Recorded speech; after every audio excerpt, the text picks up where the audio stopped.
எல்லாருக்கும் வணக்கம். நான் உங்கள் மகேந்திரன். ரீசெண்டாக நான் ஒரு இன்டர்வியூ கொடுத்துருந்தேன். அதில் நான் பேசின நிறைய விஷயங்கள் பயங்கரமாக ட்ரால் ஆச்சு. இன்ஸ்டாகிராம், ட்விட்டர்லேருந்து இன்னைக்கு காலைல யூடியூப்லலாம் பார்க்கும்போது எனக்கு ரொம்ப ஷாக்கிங்காக இருந்துச்சு. யாரெல்லாம் நான் ரொம்ப மதிக்கிறனோ, நான் யாரோட கருத்துக்கெல்லாம் கரெக்ட்னு இவ்வளோ நாள் என் ஃப்ரெண்ட்ஸ் கிட்ட பேசிகிட்டு இருந்தனோ, அவங்க எல்லாருமே என்னை பற்றி பேசியிருந்தாங்க. அவங்க ஒரு செகண்ட் நினச்சிருந்தா மகேந்திரன் இதை சொல்ல வரல, இதை தான் சொல்ல வந்திருந்தாரு அவங்க சொல்லியிருக்கலாம். பட் அவங்க சொல்லலை. It's okay. இது நான் தானே பேசுகிறேன் சார், சின்ன கிளாரிஃபிகேஷன் வீடியோ கொடுத்துடலாம். அண்ட் என்னோட மக்களுக்கு நான் என்ன சொல்ல வந்தேன்றதை கரெக்டாக சொல்லிடலாம் அப்படின்றதுக்காக தான். கேள்வி கேட்டால் கரெக்டாக வந்துருமா நான் கேட்டேன். நான் யாரை பார்த்து கேட்டேன் அப்படின்னா, மின்சாரத்தை வச்சு அரசியல் பண்ணுவாங்கல்ல, மக்களுடைய ஃபீலிங்ஸை வச்சு அரசியல் பண்ணுறவங்க, அண்ட் கடைசி வரைக்கும் கேள்வியை மட்டுமே கேட்டுட்டு இருப்பாங்கள்ல, அவங்கள தான் நான் கேட்டேன். அது வெகு சில பேர் இருப்பாங்க, அவங்கள தான் கேட்டேன். நீங்கள் கேள்வி கேட்டால் கரெக்ட் வந்துருமான்ட்டு. அதுக்கப்புறம் 6 மாதம் டைம் கொடுங்க, நீங்கள் கேள்வியே கேட்காதீங்கன்னு நான் ஏன் சொன்னேன் அப்படின்னா, அண்ணா ஆட்சிக்கு வரும்போது எனக்கு ஒரு 6 மாதம் கால அவகாசம் கொடுங்க, நான் கண்டிப்பாக எல்லாத்தையும் கரெக்டாக செட் பண்ணி உங்களுக்கு ஒரு நல்ல ஆட்சியை நான் கொடுப்பேன் அப்படின்னு அவர் சொன்னார். அவர் மேலே இருக்கிற நம்பிக்கையில், அன்பில், ஸோ அவரே கேட்டிருக்காரு, நம்மளும் கேட்போன்ற ஒரே சென்ஸில் தான் நான் சொன்னேன். அவர் 6 மாதம் டைம் கொடுங்க, கேள்வி மட்டுமே கேட்காதீங்கன்ட்டு. அதுவும் வெகு சில பேர், பொதுமக்கள் கிடையாது. அண்ட் அப்புறம் இந்த சோலார் சிஸ்டம்லாம் சொன்னேன். எஸ், அது என்னுடைய தப்பு தான், அது என்னோடய வார்த்தை பிழை தான்.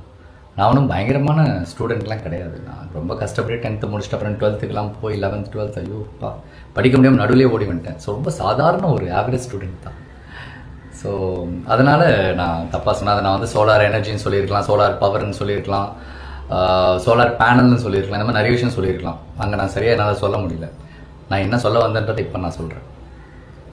2015 கொச்சி இன்டர்நேஷ்னல் ஏர்போர்ட், நம்ம கேரளாவில் ஒரு ஏர்போர்ட் இருக்குது. அந்த என்டையர் ஏர்போர்ட்டும் சோலார் எனர்ஜி சோர்ஸில் தான் அது ஒர்க் ஆகிட்டுருக்கு. என்டையர் ஏர்போர்ட் நீங்கள் ஃபுல்லாக பார்த்தீங்கன்னா அந்த ஏர்போர்ட்டை சுற்றி சோலார் பேனல்ஸாக தான் இருக்கும். அதில் வர்ற அந்த எனர்ஜி சோர்ஸில் தான் அந்த ஏர்போர்ட்டே ரன் ஆகிட்டுருக்கு. உலகத்திலேயே ஃபர்ஸ்ட் ஏர்போர்ட். நான் பார்த்துருக்கேன். நான் அப்போ நினச்சிருக்கேன், ஏன் நம்ம தமிழ்நாட்டில் இந்த மாதிரிலாம் இல்லை, நம்ம கிராமத்தில் எவ்வளோ மக்கள் கஷ்டப்பட்டுக்கிட்டு இருக்காங்களே, அங்கே ஒரு கவர்மெண்ட் செஞ்சுதே, இந்த நம்ம ஊரில் கவர்மெண்ட்டே செய்யலையா அப்படின்னு நான் நினச்சேன். அப்புறம் பார்த்தா 2011 அன்னைக்கு சிஎம்மாக இருந்த ஜெயலலிதா அம்மா அவங்களோட வீட்டு மனை திட்டத்தில் வீட்டுக்கு மேலே சோலார் பேனல்லாம் வச்சு செட் பண்ணி ஒரு டெக்னாலஜி இன்ட்ரடியூஸ் பண்ணியிருக்காங்க. ஏன் பண்ணாங்க?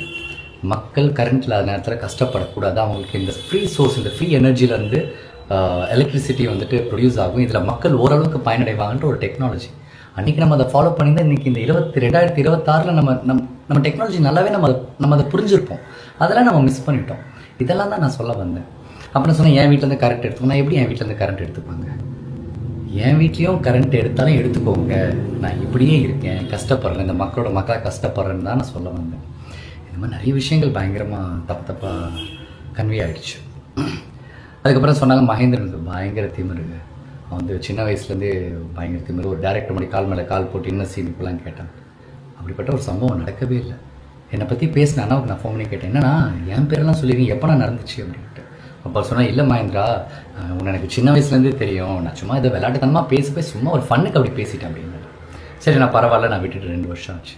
இன்றைக்கி நீங்கள் அதையும் கிளறிட்டு இருக்கீங்க. மகேந்திரன் திமிரு, ஆட்டிடியூட், அவன் யாருமே மதிக்க மாட்டான். அண்ட் இன்னொரு அலிகேஷன் இருக்குது, இந்த கஷ்டத்தெல்லாம் பார்த்து மகேந்திரன் மக்களோட கஷ்டத்தை பார்த்து சிரிக்கிறேன், ஏராளமாக பேசுகிறான்ட்டு. ப்ளீஸ் எனக்கு அந்த மாதிரி பட்டத்தெல்லாம் கொடுத்துறாதீங்க. இன்றைக்கி நான் ஒரு வேளை சோறு சாப்பிட்றேன், அது காரணமே இந்த மக்கள் தான். இவ்வளோ முக்கியமான இந்த மக்களை நான் எப்படிலாம் இருப்பேன்? என் கூட வேலை பார்த்தவங்க, என் கூட பழகினவங்களுக்கு தெரியும் நான் இந்த மக்களை எவ்வளோ விரும்புகிறேன், அவங்களை எவ்வளோ நேசிக்கிறேன் அப்படின்ட்டு. எனக்கு தயவு செஞ்சு இந்த மாதிரி தப்பான பேர்லாம் கொடுத்துறாதீங்க. இப்போ நான் சரியாக நடிக்கலை அப்படின்னா, என் படம் நல்லா இல்லை நீங்கள் சொல்லுங்கள், மகேந்திரன் சரியாக நடிக்கலை, நீ ஒன்றுமே இல்லைன்னு சொல்லுங்கள், நான் கரெக்ட் பண்ணிக்கிறேன். உங்களை இம்ப்ரெஸ் பண்ணுற மாதிரி நான் நல்ல ஆக்டராக இருக்கேன். அதை தாண்டி இந்த மாதிரி தப்பான அலிகேஷன்ஸ்லாம் ப்ளீஸ் என் மேலே வைக்காதீங்க. அட்லீஸ்ட் இப்போயாச்சும் நான் என்ன சொல்ல வந்தேன்றது உங்கள் எல்லாருக்கும் நல்லா புரியும் நினைக்கிறேன்.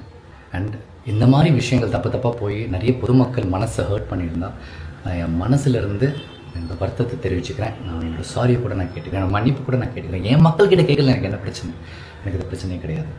அவ்வளோதான். எனக்காக டைம் எடுத்து இந்த வீடியோ பார்க்குறவங்க எல்லாருக்கும், இந்த மாதிரி கஷ்டமான ஒரு டைமில் இந்த மாதிரி இருக்கும்போது எனக்காக என் ஃப்ரெண்ட்ஸாக இருக்கட்டும், யாரை கால் பண்ணவங்க, டெக்ஸ்ட் பண்ணவங்க எல்லாருக்குமே ரொம்ப ரொம்ப தேங்க்ஸ். Love you all.